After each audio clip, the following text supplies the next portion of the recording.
Hi there! This is Eden from the Road to Retirement channel.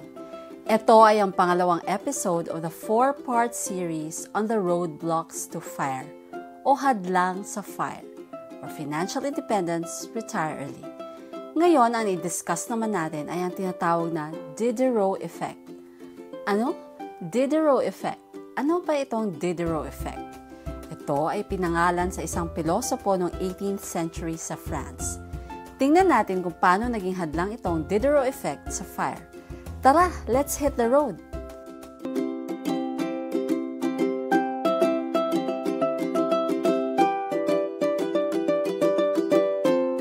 Kung bago ka dito, ako pala si Eden from the Road to Retirement channel. Buti naman at nakita mo itong video na ito. Bago tayo magsimula, konting paalala lang to hit the subscribe button and the notification bell para naman makita din tayo ng marami pang iba. Salamat! May kwento ako sa inyo. Yung friend ko, nito lang, bumili ng refrigerator dahil nasira yung 20-year-old refrigerator nila. So nag-research siya at nagustuhan niya yung isang bottom freezer inverter technology, modern at sosyal ang dating. Pero after 1 week, tumawag siya sa akin. Sabi niya, hindi daw siya masaya sa kitchen nila. Tinanong ko naman kung bakit. Yun pala, hindi siya masaya dahil ang ganda ng ref niya at kitang-kita kung gaano kaluma ang kitchen nila. Kumbaga, out of place ang modern at shiny na fridge sa lumang-lumang kitchen. Dahil sa ganda ng fridge, lalong na-emphasize yung mga kailangang gawin sa kitchen. Kailangang i-upgrade at update ang pintura ng kitchen cabinet. Kailangan na mas malaking sink para bumagay sa laki ng fridge. So, ganun na nga ang ginawa ng friend ko. Bagong pintura sa cabinet, bagong handles, pinalitan din ang sink. Then, napansin din niya ang mga tiles na outdated na. So, pinasabay na rin niya yung pag-upgrade ng mga ito. Bumili na rin siya ng bagong stove na bumagay sa tiles at refrigerator. Mga 6 months pagkabili ng bagong ref, nagkaroon na rin siya ng brand new remodeled kitchen.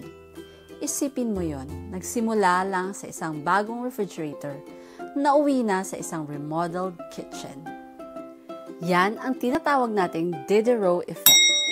Inilalarawan nito kung paano nagsimula ka sa isang magandang bagay ay nakakapag-influence para ma-upgrade na rin ang ibang bagay sa palibot nito. Gaya ng aking kaibigan, nagsimula lang siya sa isang ref na kailangang palitan. Tapos, sumunod nang napalitan ang kitchen sink, ang cabinet, tapos yung tiles, at yung stove para bumagay ito sa ref. Wala akong masamang tinapay sa pag-a-upgrade ng appliance at mga kitchen. Ang sinasabi ko lang, ang pag-a-upgrade ay okay kung yun talaga ang balak mo at na-afford mo naman. Ang hindi maganda ay yung nadadala ka lang sa pag-upgrade mo nang hindi mo namamalayan at nagamit mo ang pera na para sa ibang bagay dun sa pag-upgrade mo. Balik tayo dun sa friend ko. So nangyari na ubos pa ang kanyang emergency fund at nabawasan yung retirement contribution niya sa buong taon na yon. Mabuti naman at may emergency fund siya kasi nung nagka-emergency, may pambili siya ng refrigerator na totoong emergency. Yung pagpalit ng ref dahil sira na ito, totoong emergency. Yung pagkaroon ng bagong remodeled kitchen, hindi emergency yon. Mabuti na lang hindi siya nagkaroon ng iba pang emergency habang binabayaran pa niya ang credit card.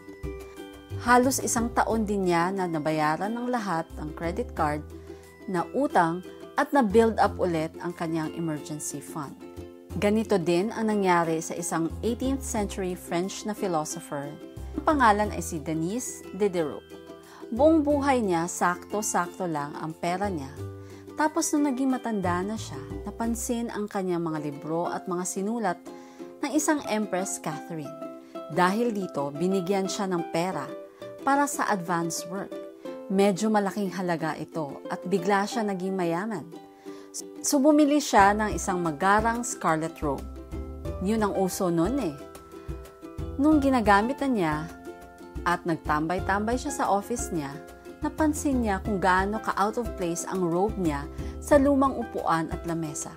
So pinalitan niya ang upuan para maging leather at yung carpet at lamesa at aparador ay pina-upgrade na rin niya. Mababasa mo ang original na sinulat niya, nasa link sa baba. Nagsisi siya ngayon sa binili niyang scarlet robe. Anyway, ikaw, may nangyari na ba sa'yong ganito? May binili ka bang isang magarang bagay at napabili na rin ang ibang bagay para bumagay dun sa una mong nabili? May nangyari din akong ganyan. Nag-online shopping ako para sa isang water bottle kasi sira na yung nasa amin. May nakita akong Italian water bottle na may flip top.